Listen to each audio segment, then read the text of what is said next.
The morning started like any other morning in Seoul. Taemin woke up early, ate breakfast with his family, and prepared for school. He was 12 years old, with bright eyes and a smile that made everyone around him happy. His older brother Hyun always said Taemin was too curious for his own good. The boy loved recording everything on his small device, capturing moments of daily life in the city. But this morning was different. People were gathering in the central square. They were tired of the new rules. For 30 years, Earth had been part of the Galactic Assembly. Humanity thought joining would bring peace and progress. Instead, it brought the Velcrans. The Velcran Dominion controlled Earth now. They called themselves peacekeepers, but everyone knew the truth. They decided what technology humans could use. They decided where humans could travel. They decided what humans could buy and sell. And if anyone complained, Velcran soldiers would appear with their weapons and their cold reptilian faces. Today, people had decided to gather peacefully. They held signs asking for fair treatment. They chanted songs about freedom. Taemin saw the crowd from his window and grabbed his recorder. He wanted to document history. He wanted to show people what bravery looked like. Hyun was already at work. He worked as an engineer at a research facility outside the city. He told his family he designed mining equipment. It was boring work, he said, but it paid well. Taemin never knew his brother was lying. Nobody did. In the square, the protest grew. Thousands of humans stood together, their voices rising into the morning air. They were not violent. They were not destroying anything. They were simply asking to be treated with respect. Taemin pushed through the crowd, his recorder held high, capturing faces filled with hope. Then the Velcran soldiers arrived. They came in their black armor, weapons ready. Their commander, a tall Velcran named Vector, stepped forward. His voice boomed through a speaker system. The gathering was illegal. Everyone must leave immediately. Anyone who stayed would face consequences. But the people did not leave. They had lived under threats for too long. They linked arms and stood their ground. They sang louder. Commander Vector gave an order. The soldiers raised their weapons. Taemin's recorder caught everything. The flash of energy weapons, the screams, people running in panic, bodies falling. The peaceful protest became chaos in seconds. The boy ran too, but he kept recording. His hands shook, but he held the device steady. He believed someone needed to see this. Someone needed to know what the Velcrans were doing. 3 Velcran soldiers saw him. They saw the recorder. They saw a witness to their crime. One of them pointed. They moved toward him with terrible purpose. Taemin ran faster. His heart pounded in his chest. He turned into an alley, hoping to escape. But the soldiers were faster. They caught him within seconds.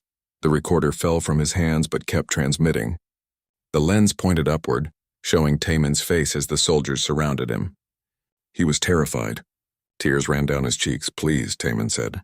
His voice was small and scared. "Please, I'm just a kid. I just wanted to record. Please don't hurt me." The soldiers looked at each other. One of them laughed. Then they raised their weapons and fired. The stream went live across every human network. Millions of people watched. They watched a 12-year-old boy beg for his life. They watched 3 soldiers execute him without mercy. They watched the light fade from his eyes. Hyun was in a meeting when his device buzzed with an emergency alert. He looked at the screen and saw his brother's face. He saw everything. His hands went numb. His heart stopped. Someone was screaming, and he realized it was him. Across Earth, across Mars, across every human colony in space, people stopped what they were doing. They watched the footage. They watched it again. They could not look away. A child had died for holding a camera. A child had died for wanting truth. Ambassador Minho was in the Galactic Assembly when the news reached him. He burst into the council chamber, his face twisted with grief and rage. He demanded justice. He demanded the soldiers be punished. He demanded Commander Vector be removed from Earth. The Velcran representative barely looked up. "These things happen," he said. The soldiers were following orders. The boy should not have been at an illegal gathering. Case closed. Minho slammed his fist on the table. This was murder. This was a child. The other species in the assembly said nothing. They looked away. They had their own problems with the Velcrans, but nobody wanted to risk conflict with such a powerful empire. One human child was not worth a war, but they did not understand humans. They did not understand what they had just witnessed. Commander Vector gave a public statement that evening. He stood proud in his armor, showing no shame. The soldiers had acted appropriately, he said. Earth was under Velcran protection, and Velcran law applied. The boy's death was unfortunate but necessary to maintain order. No soldiers would be punished. The matter was closed. He smiled when he said it. He actually smiled. That smile spread across every human network. Billions of people saw it. Billions of people felt something break inside them. There would be no justice from the Galactic Assembly. There would be no protection from other species. If humanity wanted justice, they would have to take it themselves. In her office deep underground, Commander Jiwan watched Vector's statement. She was the head of Earth's Special Operations Division. Though few people knew what that really meant, she had spent 20 years preparing for this moment. She had hoped it would never come. Her device lit up with incoming messages. Every human colony was sending the same thing. Every military installation, every hidden facility, every secret base. The messages came from Mars, from Europa, from the asteroid belt, from colonies light years away. They all said the same 2 words. 8 minutes. Juan closed her eyes. She thought of Taman. She thought of all the children who deserved to grow up in a free galaxy. She thought of her duty. She opened her eyes and began typing commands. Orders went out to places the Velcrons did not know existed. Ships that were not supposed to exist powered up their engines. Weapons that were impossible according to galactic law armed themselves. Soldiers who officially did not exist checked their gear. Humanity had been counting on the galaxy to protect them, but the galaxy had failed. Now humanity would show the galaxy what happened when you killed their children. Now humanity would show them what monsters they had created. The countdown began. 8 minutes until the Velcrans learned the truth.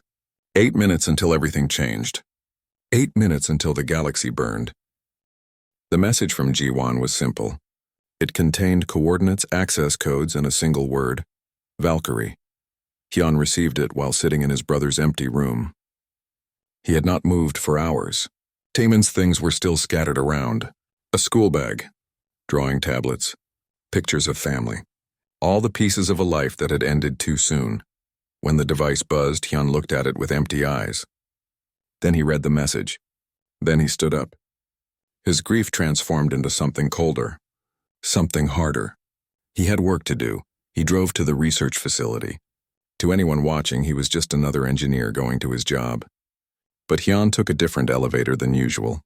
He entered a code that few people knew. The elevator went down instead of up, down past the official levels, down into the place that did not exist on any map. The doors opened to reveal an underground complex larger than the building above it. Hundreds of people worked at stations filled with equipment that should not exist. Weapons that violated a dozen galactic treaties. Ships that humanity was forbidden to build. Technology that the Velcrans believed was beyond human capability. Soman was waiting for him. She was the lead scientist on Project Valkyrie. She had dedicated 15 years of her life to this moment. She looked at Hyun with sad eyes. She had watched the broadcast too. "I'm sorry about your brother," she said quietly. "How long until we're ready?" Hyun asked. His voice was flat. 6 minutes, Soman replied. "Every facility is reporting green status. The weapon platforms are armed. The fleet is in position. We're just waiting for the signal." Hyun nodded. He moved to his station and began entering commands. Around him, other scientists did the same. They had built these weapons in secret, hiding them in plain sight. The Velcrans thought humans were mining asteroids. They were, but they were also building warships inside those asteroids. In orbit above Earth, Captain Doyen sat in the command chair of a ship called the Righteous Fury. It looked like a cargo hauler from the outside. Inside, it was a warship with enough firepower to destroy a city. And it was not alone. 60 ships just like it were scattered across the solar system. 60 ships that officially did not exist. Doyen had served in Earth's defense force for 20 years. He had watched the Velcrans treat his people like animals. He had waited for this day with patience that bordered on madness. Now that it was here, he felt calm.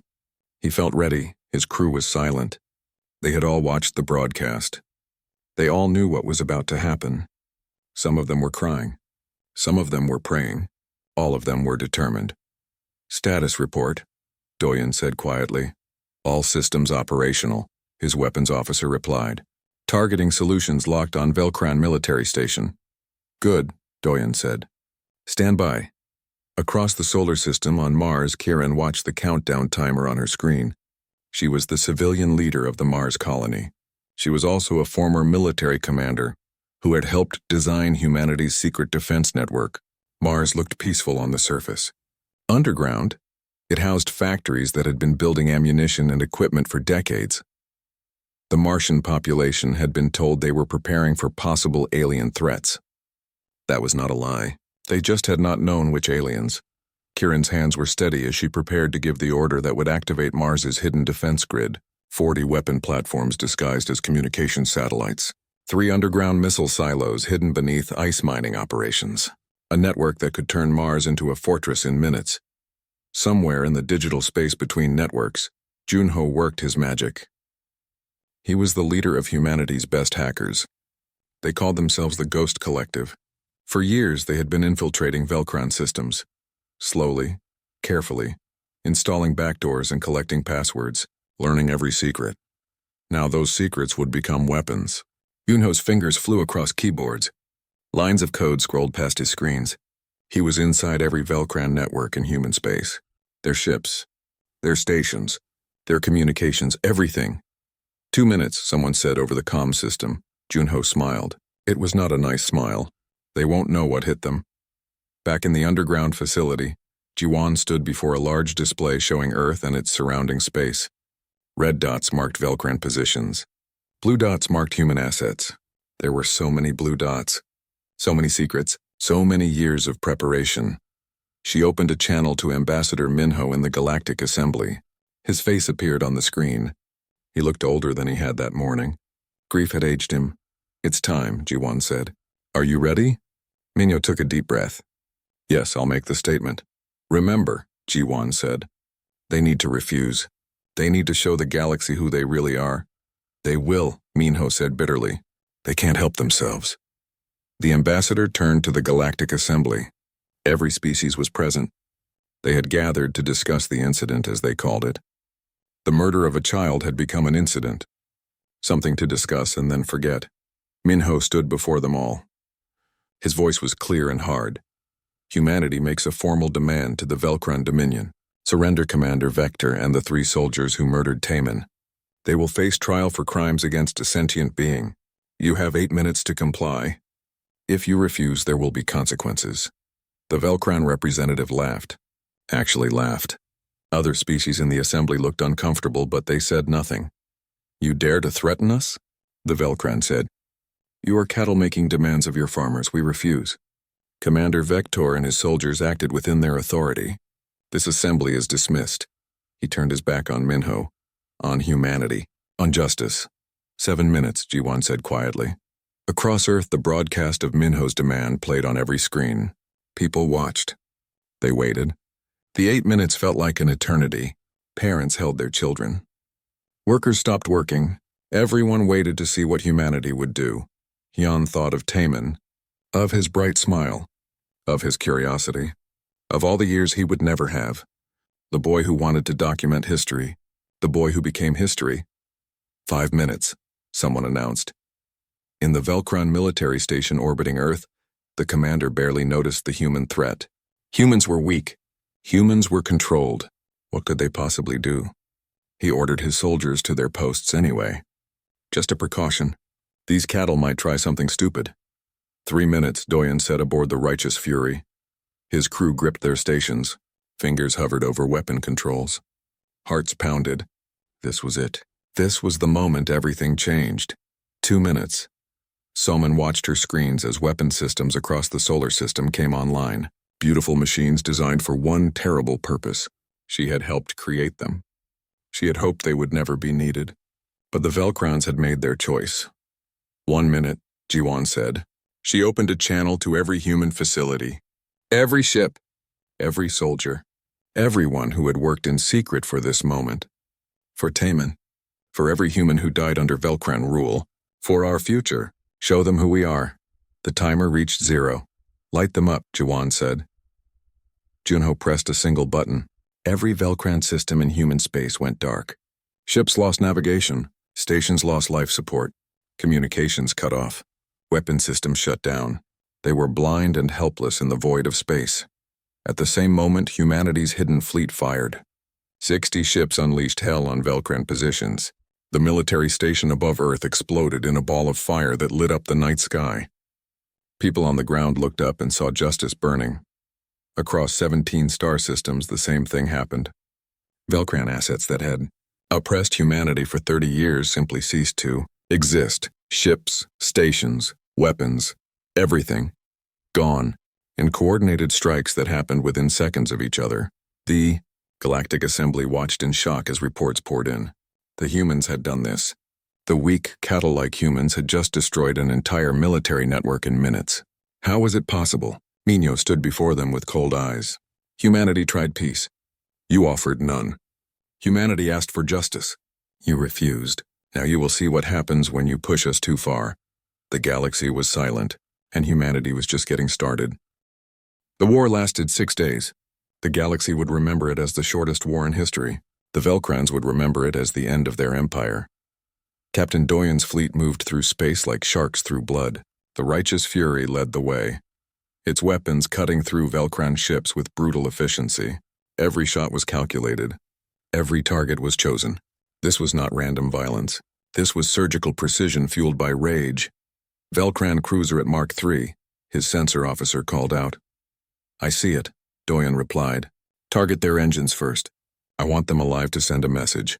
The righteous fury fired. Energy beams sliced through the Velcran ship's engines, crippling it. The cruiser drifted helplessly as Doyen's fleet moved past. No escape, no rescue. Just a warning to others. Among his pilots was a young woman named Yuna.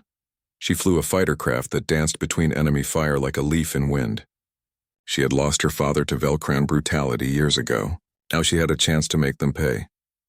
This is for every human who died under your rule. She whispered into her comm as she destroyed her 7th Velcran ship. This is for Taman. She played Taman's final moments on repeat. She broadcasted on Velcran frequencies so they could hear the boys' last words before they died. She wanted them to understand.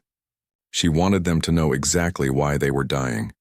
Back on Earth, Commander G1 coordinated the assault from her underground facility. Hundreds of screens showed battles across space. Every fight, every victory. Humanity was winning, but she felt no joy. Only grim determination. Status on ground operations? She asked. All Velcran administration buildings secured, an officer reported. Minimal resistance. Most of them surrendered when they realized we had them surrounded. Good, G1 said. Remember the rules. No civilian casualties. We're not them.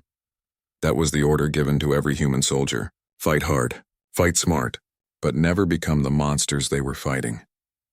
Every Velcran military asset was a target. Every Velcran soldier was an enemy. But civilians were to be protected. Even Velcran civilians, it was a harder way to fight. But it was the human way. Intelligence Officer Seok stood beside G1 studying data streams. He was quiet and careful, with an ability to see patterns others missed. He had been tracking Velcran troop movements for years. Now he tracked their retreat.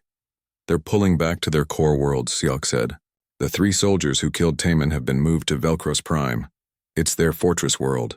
Heavy defenses, can we take it? G1 asked. Seok smiled. It was a cold smile. Yes, it will cost us, but we can take it. Then we take it, G1 said. Send the orders. The Galactic Assembly met in emergency session.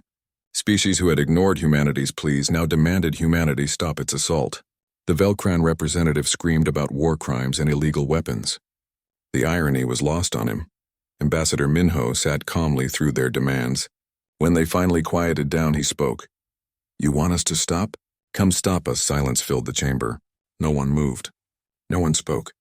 They were all afraid. Afraid of humanity. Afraid of what these supposedly weak cattle had become. For 30 years we asked for help. Minho continued. We asked for fair treatment. We asked for protection. You gave us nothing but excuses. A child died because you were too afraid to stand up to bullies. Now we will finish what should have ended long ago. A representative from a small species called the Nari stood up. They had been under Velcran control for 50 years. If humanity wins this war, what will you do to us? We served the Velcrans because we had no choice. Minho's expression softened slightly. Humanity has no quarrel with those who were enslaved. Our fight is with the Velcrons and those who chose to support them. Anyone who surrenders will be treated fairly. Anyone who stands with them will burn. The Nari sat down looking relieved. Other species looked thoughtful. The Velcrons had many allies. But how many of them were allies by choice? The battle for Velcros Prime began on the 4th day of the war. It was the Velcrons' most defended world, surrounded by weapon platforms and military ships. They believed it was impenetrable. They were wrong. Humanity's fleet arrived in overwhelming numbers. 100 ships appeared from hyperspace, surrounding the planet. Captain Doyen commanded the assault from the front. All ships fire at will, he ordered. Space lit up with weapons fire. Velcron defenses fired back, destroying several human ships. But for every ship humanity lost, the Velcrons lost 10. Human technology was better. Human tactics were smarter. And humans were fighting for something the Velcrons could never understand. They were fighting for a little boy who never got to grow up. On the ground, Daehyun led a special forces team. He was young but skilled, trained for exactly this kind of mission. His team's objective was simple: reach the command center and capture Commander Vector and the 3 soldiers. They dropped from orbit in pods that sliced through the atmosphere like falling stars. Velcron anti-air fire destroyed half the pods. Daehyun's pod survived. It crashed through the roof of a building and landed in a corridor full of shocked Velcron soldiers. The firefight lasted seconds. Daehyun's team was faster, better, angrier. Keep moving, Daehyun ordered. They're in the lower levels. They fought through corridors and blast doors. A combat medic named Nari ran with them, treating wounded soldiers and documenting everything on her recorder. She wanted the galaxy to see this. She wanted history to remember. Left corridor, someone shouted. Heavy resistance. Break through, Daehyun ordered. We didn't come this far to stop now. In space above, Yuna's fighter was hit. Alarm screamed in her cockpit. Her controls were failing. She was going down. This is Yuna, she said calmly into her comm. My ship is critical. I'm going to make this count, Yuna. Eject. Doyen's voice crackled through static. That's an order! With respect, Captain, Yuna said. Tell my story. She aimed her dying fighter at a Velcron battleship and pushed the throttle to maximum. The fighter struck the battleship's bridge at near light speed. Both vessels exploded in a flash that could be seen from the planet's surface. Doyen closed his eyes. Another hero. Another sacrifice. Another name to remember. Daehyun's team reached the command center. The doors were sealed. Heavy guards waited inside. They could wait forever, or they could do what humans do best, find another way. Nari, Daehyun said. Can you hack the door? I'm a medic, not a hacker, Nari replied. But you're human, Daehyun said. So you learned how to hack just in case, right? Nari grinned. Right. She pulled out her medical tablet and connected it to the door's control panel. Code scrolled across the screen. The door was tough. Military grade. Supposedly unhackable. 3 minutes later it opened. The Velcron guards fired immediately. Daehyun's team fired back. The battle was short and brutal. When the smoke cleared, the humans had won. And there, cowering in the corner, were 4 Velcrons, Commander Vector, and the 3 soldiers who had killed Taemin. Daehyun walked toward them slowly. They tried to stand proud, but fear filled their eyes. They had never been afraid of humans before. They were afraid now. You're under arrest, Daehyun said quietly, for the murder of Taemin and crimes against humanity. You can't do this, Vector said. We were following orders. We were maintaining order. That's what they all say, Daehyun replied. Tell it to the judge. As his team secured the prisoners, Nari recorded everything. The mighty Velcron commander in chains. The soldiers who had laughed at a dying boy now begging for mercy. She made sure every angle was clear. Every face was visible. The galaxy would see justice delivered. Above the planet, the last Velcron defense platform fell. Velcros Prime was in human hands. The fortress world had fallen. Captain Doyen broadcast a message to all remaining Velcron forces. His face was tired but determined. This is Captain Doyen of the Human Coalition Fleet. Velcros Prime has fallen. Commander Vector is in custody. We have what we came for. Any Velcron forces that surrender now will be treated according to the rules of war. Any that continue fighting will be destroyed. You have 1 hour to decide. Across a dozen systems, Velcron ships powered down their weapons. They surrendered. The empire was broken. The war was over. Humanity had won. The trial took place on a neutral station orbiting a dead moon between human and Velcran space. Humanity wanted no accusations of bias. They wanted the galaxy to see justice, not revenge. The station had been abandoned for decades. Now it hummed with life as ships from dozens of species arrived. Representatives, journalists, witnesses. Everyone wanted to watch. The galaxy held its breath. Judge Bora sat at the head of the tribunal. She was a former military officer who had transitioned to law. Her face was stern but fair. She had spent her career studying galactic legal codes. She knew every treaty, every rule, every precedent. This tribunal is now in session, she said. Her voice echoed through the chamber. We are here to determine the guilt or innocence of Commander Vector and 3 Velcran soldiers in the death of Taman, a human child, and other crimes against sentient species. The 4 Velcrans sat in a containment field. They wore simple clothes, not their armor. They looked smaller somehow, less frightening. Just people who had done terrible things. Commander Jiwan sat in the gallery watching carefully. Beside her was Hyun. He had not spoken much since his brother's death. He came to the trial because he needed to see this. He needed to know justice was real. The prosecution was led by Ambassador Minho. He approached the tribunal with careful steps. In his hands were datapads containing evidence. Years of evidence. Your Honor, we will prove beyond doubt that these 4 individuals committed murder, Minho began. But their crime goes deeper than one boy's death. We will show a pattern of abuse, a system of oppression, crimes that span decades. The defense attorney, a Velcran named Korv, stood. My clients acted according to Velcran military law. The gathering was illegal. The boy was recording a military operation. These were lawful actions under the occupation treaty. Then the treaty itself was criminal. Minho replied calmly, and we will prove that too. The trial began with Taman's video. The entire recording played on screens throughout the chamber. Every species watched. They watched a child run in fear. They watched him beg for his life. They watched him die. When it ended, the chamber was silent. Several representatives were crying. Even the Velcrans looked uncomfortable. This is what your law allows? Judge Bora asked the defense attorney. The execution of children? The boy was interfering with military operations, Korf replied. But his voice was weak. He was holding a camera, Minho said. Is truth such a threat to your empire? The trial continued for 3 days. Witness after witness came forward. Humans told stories of abuse and murder. But then something unexpected happened. Other species began testifying too. A Nari representative stood before the tribunal. Her hands shook as she spoke. The Velcrans occupied our world for 50 years. They took our resources. They enslaved our people. When we protested, they killed us. Just like they killed the human boy. We have videos too.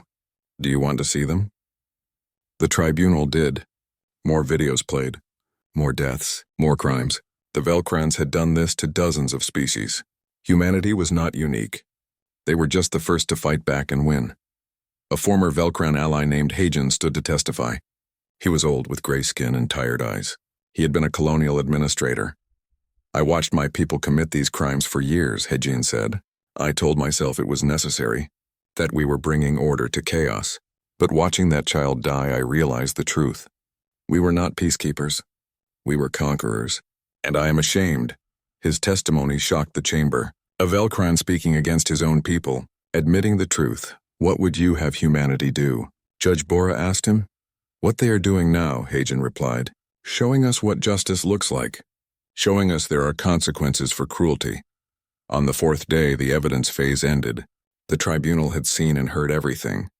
Judge Bora called for closing arguments. Defense attorney Korv stood. My clients acted according to their training.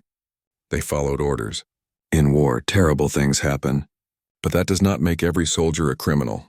This was not war, Minho countered. War is conflict between armies. This was murder of civilians. This was oppression of peaceful people. Your clients did not follow orders. They chose cruelty. They chose to laugh as a child died. That was their choice. Judge Bora retired to consider the verdict. The chamber waited. Hours passed. Finally, she returned. The tribunal has reached a verdict, Judge Bora announced. Commander Vector and the 3 soldiers are guilty of murder. They are guilty of crimes against sentient species. They acted with deliberate cruelty and without remorse. The Velcrans showed no reaction. They had expected this. However, Judge Bora continued, we must also acknowledge the system that created these crimes. The Velcran Dominion's occupation of Earth violated treaties and basic rights. The Galactic Assembly's failure to intervene enabled these crimes. Many share the guilt for what happened. She paused, looking at each of the accused in turn. The sentence for murder is death in many legal systems, but humanity has requested something different. They ask that these 4 be imprisoned for life on a remote colony, where they will witness humanity's growth, where they will live with the knowledge of what their cruelty cost their empire. The tribunal agrees. This is the sentence. The Velcran representative in the gallery jumped to his feet. This is outrageous. The Assembly must intervene. This trial is illegal. Ambassador Inwu from the Galactic Assembly stood. He was a senior representative who had watched the entire trial. His face was grave. The Assembly will not intervene, Inwu said. We have watched the evidence. We have seen the crimes. The Velcran Dominion's seat on the Assembly is hereby suspended, pending a full investigation into their colonial practices. Gasps filled the chamber. The Velcrans had just lost their power in the Assembly. Their empire was truly broken. After the verdict, Hyun asked to see the prisoners. Judge Bora allowed it. He entered the detention area alone. The 4 Velcrans looked at him with empty eyes. Hyun stood before the soldier who had pulled the trigger, the one who had killed Taemin. He wanted to feel rage. He wanted to feel hatred. Instead, he felt only sadness. My brother was 12 years old, Hyun said quietly. He loved drawing. He wanted to be a teacher someday. He would have been kind. He would have made the galaxy better. The soldier said nothing. You killed him for 8 seconds of cruelty, Hyun continued. And in doing so, you destroyed your own empire. You ended your own civilization. Was it worth it? Still, the soldier said nothing, but tears ran down his reptilian face. He understood now. He understood what he had done, what he had lost. Hyun turned to Commander Vector. Every day for the rest of your life, you will wake up and remember. You will see humans building and growing. You will watch us thrive, and you will know that you could have been part of something better. Instead, you chose to be remembered as the fool who started a war he couldn't win. He left without another word. Some revenge required no violence. Some justice came from simply living well. Outside the station, journalist Taeyang broadcast the verdict across the galaxy. His report reached billions of beings. He spoke clearly and without emotion, letting the facts speak for themselves. Today justice was served, Taeyang said. But the trial revealed something more important. It revealed that the galaxy has been built on systems of oppression. The Velcrans were not unique.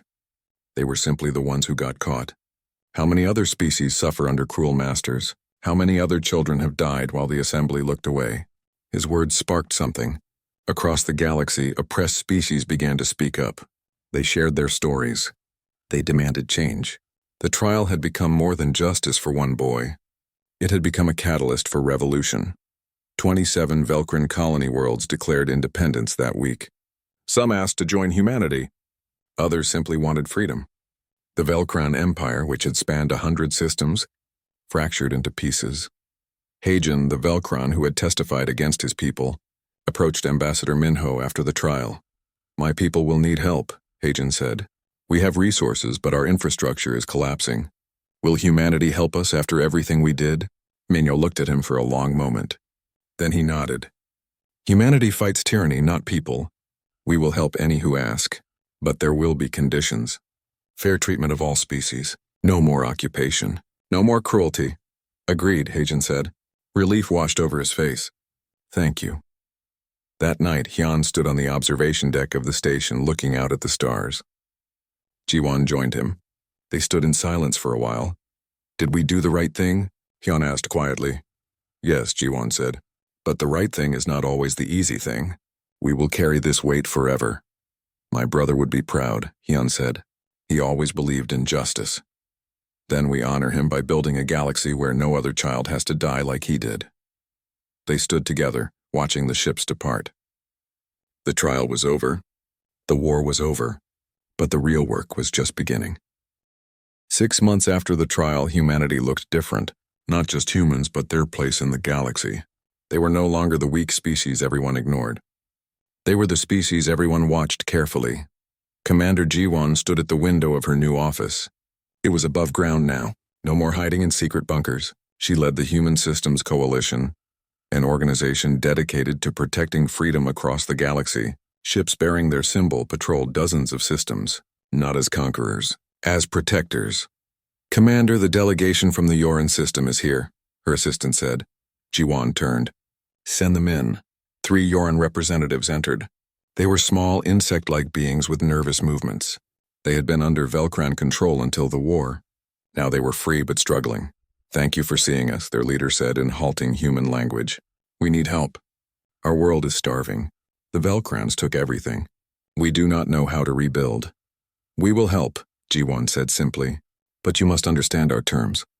We do not come as conquerors. We come as partners. You will govern yourselves.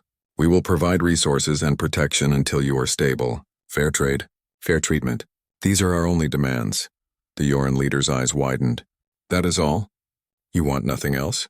We want a galaxy where no child has to die like Taman died, Jiwon replied.